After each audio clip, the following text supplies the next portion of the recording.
What's going on, guys? Okay, so we're back in the Boundary Waters. It's kind of an annual trip to go with the boys to experience what it's like to have no service, to basically live off of everything that you're able to bring in and bring out in canoes.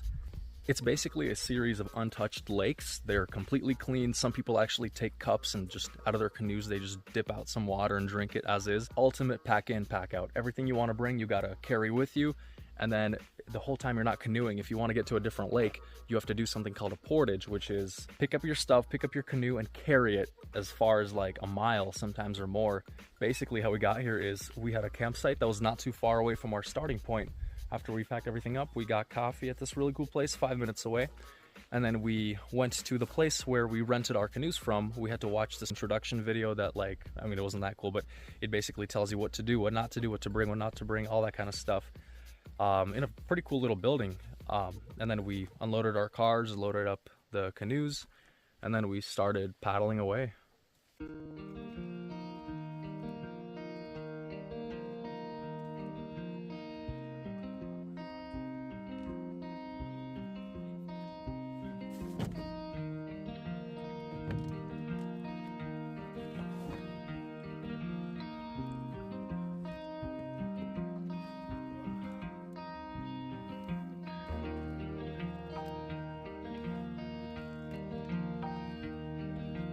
He's doing all the work right now.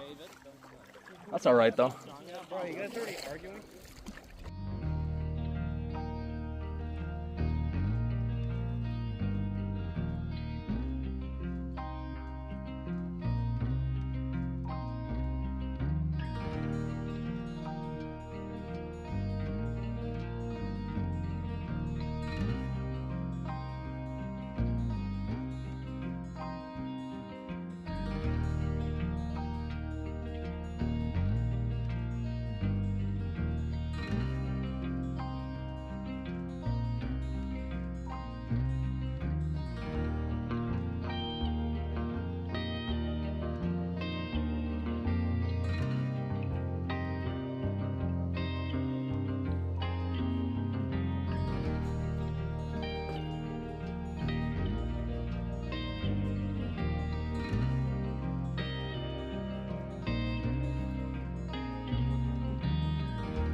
Oh shoot, now we're going through like...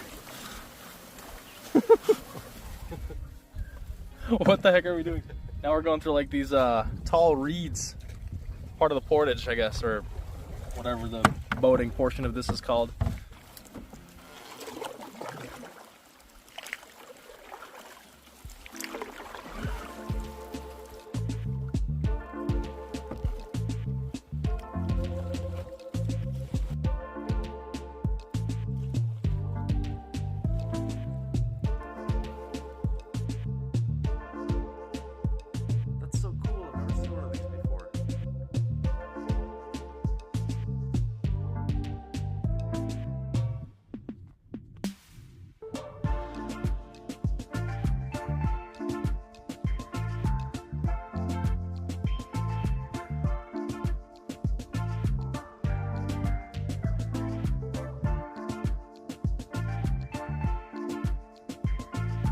So what you see here is our campsite.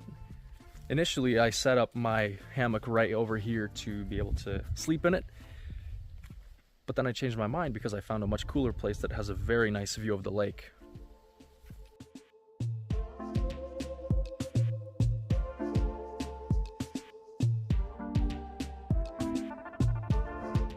The guys are out fishing right now, but I decided to stay behind because I borrowed my dad's snorkeling set. And I wanted to try out the paddles. The goggles aren't working too well, but I at least wanted to try out the flippers.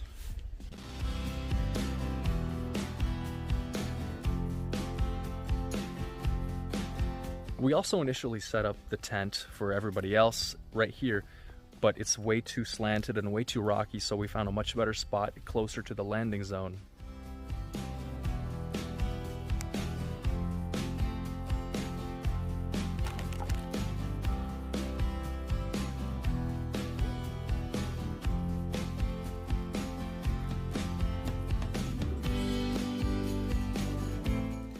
All right, it's already almost 8 p.m. and it got a little bit chillier, but it's a nice little break from the heat of the day. Rudy over here is like a master chef taking care of the fish, deboning it, debacterializing it. Boneless fillet, right? And then Mark and Gara are over here working very hard trying to find firewood.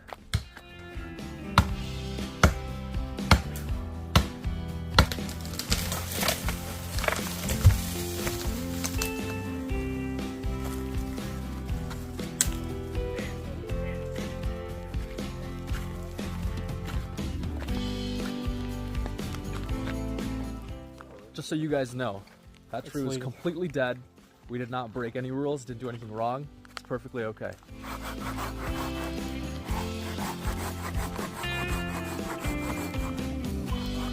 We grabbed the olive. Great success. Great success.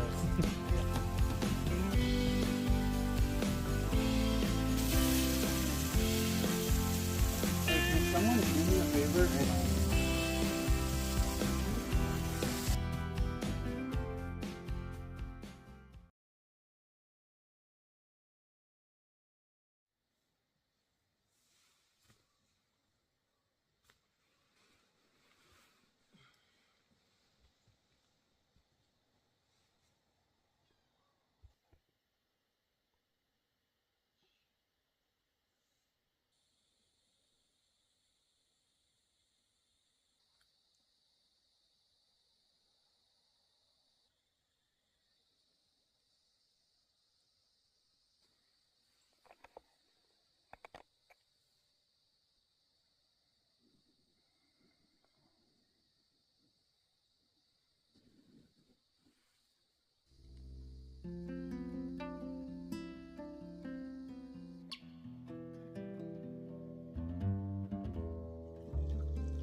I was thinking to myself, what if I actually brought my hiking shoes for no reason because I'm gonna have flip-flops or bare feet the whole time. But then I decided to throw them on this morning and go explore the island that we're on because it's actually not the smallest of islands. There's quite a lot to explore. This dead tree looks like I could just knock it over with my bare hand, but can't do it. This might not be the best idea to be walking on this log because it's part of the dead tree and it could break at any second, but you know, I'm just gonna give it the old college try. I woke up at 6 a.m., which was well before anybody else. I think the next person woke up at 8:20 something.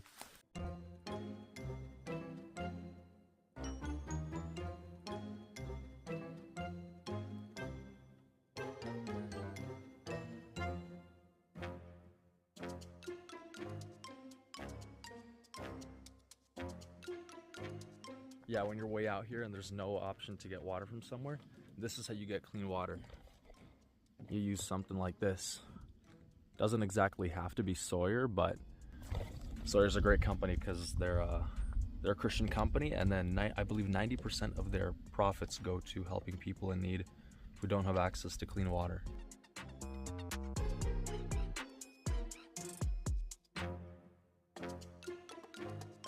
Once it's filled up with water, you kind of just let it do its thing for like, I don't even know, probably like 20 minutes to a half hour, and refill up the sack with water and wait. So the whole time I was here, I was really wanting to find a big tree to climb. And I'm laying here in my hammock after lunch, just chilling. And then I realized, wait a minute. Look at this. The tree that my hammock is connected to. Like, look at the big thick branches, and it goes really high up too. I'm gonna try to climb it right now. Awesome.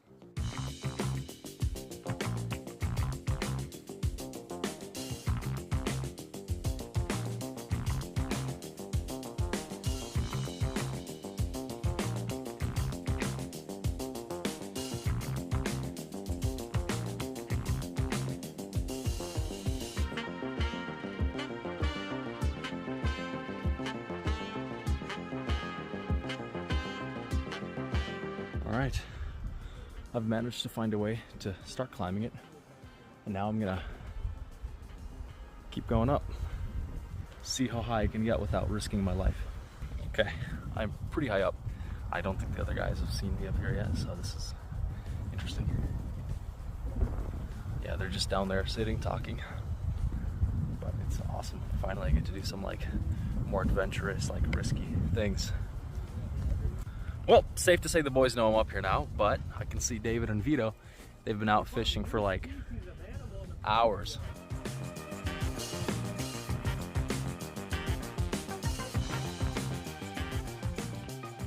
All right, just like that, I'm done. That was fun. Quick little break from the ground level. The sun is hot. Actually, the more obviously Caucasian folks in our group got pretty red yesterday, so from that we were able to tell that the sun is pretty strong still. We decided to go and catch tonight's dinner. Hopefully one of these guys catches a fish, and one for me also.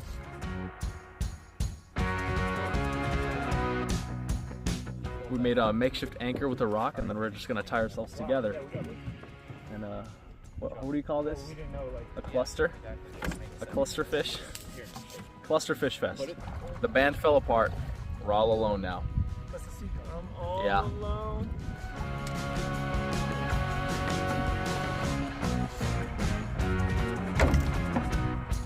I guess Ghetto's over there recording on the rocks, and the guys are fishing on those rocks. It's a great idea. Jerry is finding us firewood for the night at this other island, because ours is pretty barren, I guess. I'm gonna go help him out.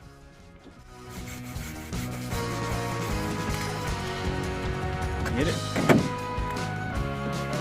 Let's go. Beautiful. All right, we've actually managed to collect quite a bit of wood, so it's our last night here. We're gonna go big and go home. Woo! We're eating tonight, boys. It is actually so incredibly peaceful out here right now. You're just like standing, you hear nothing but a slight breeze, and then there's like a loon. Oh, it's a bad imitation, but it sounds so serene. The guys are still fishing somewhere over there. Me and Jerry brought back the firewood. Now he's actually in the process of chopping it up. The guys wanted to be picked up from all the way over there at like 7:30, and it's like 7:20, I think, so I'm gonna go over there and get them.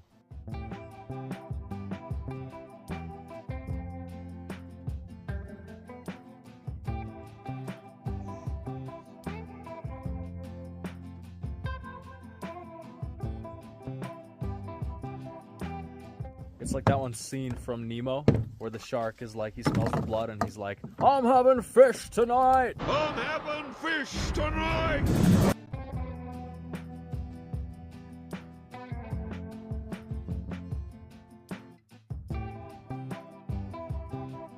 All right, let's see how many fish these guys caught over here.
Man, it's It's been a great morning, not super hot.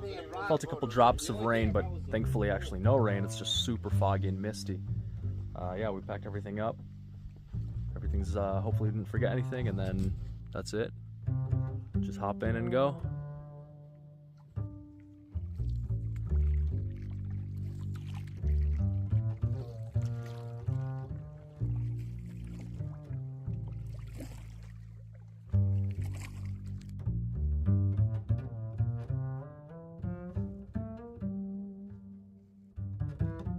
We're trying to figure out how best to carry the canoes, like either on our shoulders or like 4 guys help carry this one with a bunch of stuff stuck inside it, because it's not really like carrying on our back friendly. All right, so we've secured the life jackets and my waterproof bags.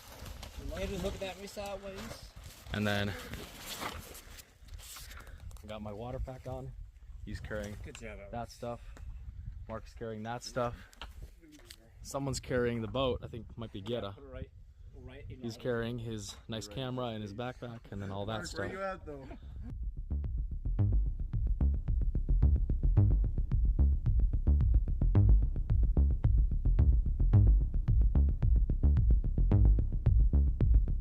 It's definitely heavy, but you know what? I'm making it work. Whew. And I'll take this over the canoe dragging into digging into my side the way we were doing it coming in, because it was like the side of it was completely digging into my upper thigh.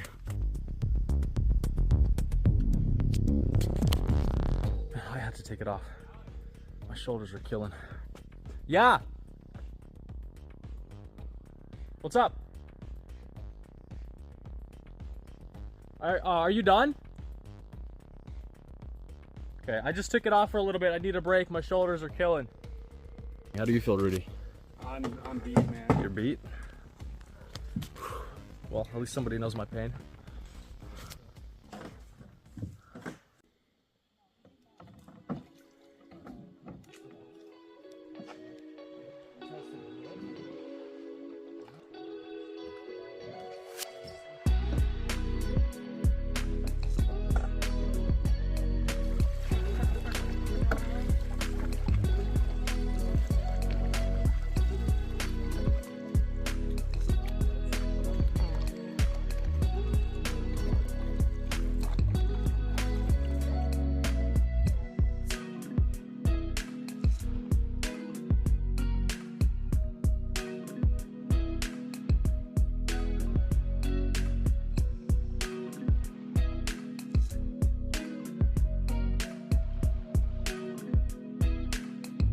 All right, we are back. That is it. That is the whole entire trip.